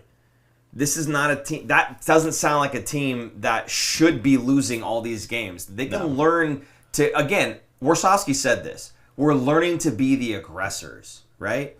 And that's what Colin Graf brought in those games. He was the aggressor. Mm-hmm. He was forechecking, pushing guys to the wall, going after them, playing physical. Again, doesn't have to be Douglas Murray. We're not talking about putting guys in the third row. We're talking about simply separating body from puck, and that's it. Colin Graf does that. Being the aggressor. If the group can play like that, being the aggressor, they don't lose all those games that they were up in the third period. So again, maybe wildly optimistic and unrealistic, but I just feel like this team is capable. We just saw them beat Tampa Bay. We just saw them beat New Jersey. If they can beat Vegas, I'm feeling real good about this, right? But I feel like from now until the trade deadline, the Sharks are going to be at 500 hockey or better. As I say, I think that 8-game losing streak, half of those games they should have won. Yeah. They had the lead. They should have closed it out. That's 500 hockey right there. Sorry, I have to cut you off right now. Kellen Foster, Noah Gregor, 4 goals as of right now. What did you say he was going to end up with? He ends up with 9 every time, except for the one time. Every time except the one time. 9 or less. Sorry. I smell a bet coming. Oh boy.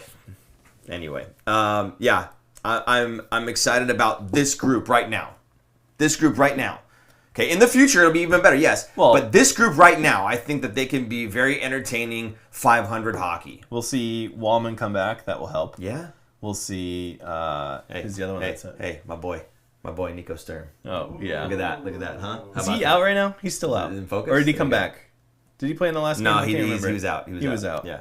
Yeah, because he took a puck to his chest or something. He blocked a shot, and it was pretty. He does Nico Sturm things. Okay, he's sacrificing the body for the good of the team. Right. Okay. Yes. I don't want to hear about freaking fragile. Okay? There you go, buddy. That's what I'm talking about. All right. Oh man. Anyway, okay. Anything else here? Are we good to go? Yeah. Are there any other comments in there? I know people have been chatting quite a bit, and there's some kinder than others, but yeah. No. Yeah. No. All good. Yeah. Okay. All right, guys. Well, I guess that's the end of the show. Thank you guys so much for being in the chat and everything. We know it was a little bit disruptive. We appreciate you guys being calm, cool, collected, and chatting along with us. We appreciate you staying focused on the show. It helps us out. And we're just happy to be here for you guys. So if you'd like to support the show, you can do that. As he's put on the screen just now, go to thefinfactor.com. Check out any of the merch we have for sale. You can also go... green. Everything's green now. You can go to the Super Chat. Obviously, that helps. Or Venmo at the Fin Factor. Either way, put a comment in there. We'll read it out loud on the show. Or we now have channel memberships, which Aaron, if you want a nice, beautiful blue star next to your name like Aaron has, and cool emojis and potential deals of this much, we don't even know how. We'll figure it out as we go along, too. So there are great ways to help support the show. Oh, and Grant Ezra has a question. Paul and Aaron, should the Sharks try to claim Arthur Kaliev? I was not prepped on this guy at all, so I can't answer this question. I apologize. Please no. Oh, I guess they don't like that guy. The problem if they claim him is he has to get inserted into the lineup. Yeah. So, and I think the rule is he has to be in the lineup for the next, 30 days? I have no idea. And if you don't and you send him down, he would have to clear waivers again and the team could claim him back. So the King could claim him back. So you have to ask, when you see people play or people go onto waivers, you have to ask the question, would they be good enough to be in the Sharks lineup now for the next month? If no, would you waste a roster spot on him and maybe even lose him again to waivers if you try and send him down? Yeah. It's hard. It's hard to say. So I don't know much about this guy. So I can't really answer because I didn't really look into that as much. And I think that was announced today that he was on waivers. Will he claim it? I don't know. We'll find out tomorrow if Greer claimed him or anyone claimed him because I think they gets announced 24 hours after they hit waivers or something like that. So we'll know by the morning.